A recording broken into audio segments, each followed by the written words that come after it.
people come to faith because God enables them, not because somebody sold it to them. However, Paul does some amazingly relevant things. And anybody that's ever gotten into it, new in sales, new in recruiting, which are very similar, in the beginning, you just got to survive. So that's really what the first half of the book is about, is how to survive this thing, man. Because it's like, nobody's going to tell you that. People will give you like closing skills or whatever, but you can't pay the mortgage. Kids are going hungry. What the hell good is any of that stuff? So it really is very synonymous with being like left out into the woods, and you've got to survive. You're not trying to build a mansion. You're trying to get some shelter over you. You're trying to get a fire going. You're trying to find water, that kind of thing. So Paul goes to Athens, Greece, in an area called the Areopagus. And that's where all the philosophers used to hang out. They would do nothing, the Bible says, except talk about some new philosophy day in and day out. And Paul went there. He saw all of these statues made to the different Greek gods, and he saw one there that said, to the unknown God. He basically sets out in front of him. He says, I'm going to preach to you today about the unknown God, and he's actually the God of all things. He started talking about the resurrection and lots of stuff. What happens at the end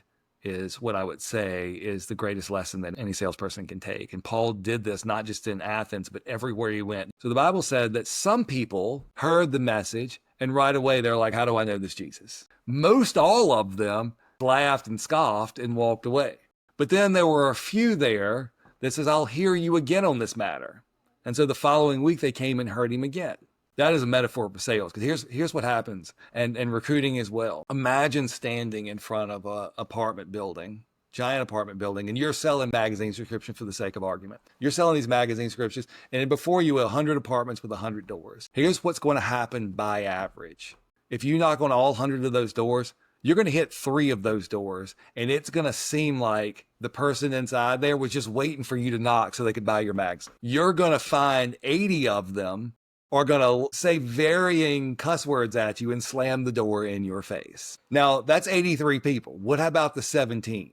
The 17 are the people that aren't ready right now, but they say, I'll hear you again on this matter. That's exactly what Paul is describing here. Here's what happens. As a new salesperson, you get into this business, you can survive on the 3. You're not going to get rich, but you can survive on it. So as long as you're willing to knock on those 100 doors as many times as it takes, you'll survive. You will die quickly if you try to chase the 80, because they're not going to do it regardless. You're like, they're trying to slam the door and you just shove your foot in there so they can't slam the door, and you spend all your time trying to talk them into it, you're going to die quickly. But the process of getting wealthy, the process of making a comfortable living in this business, is how well you set up a system in place to manage the 17, the people that said, I'll hear you again on this matter.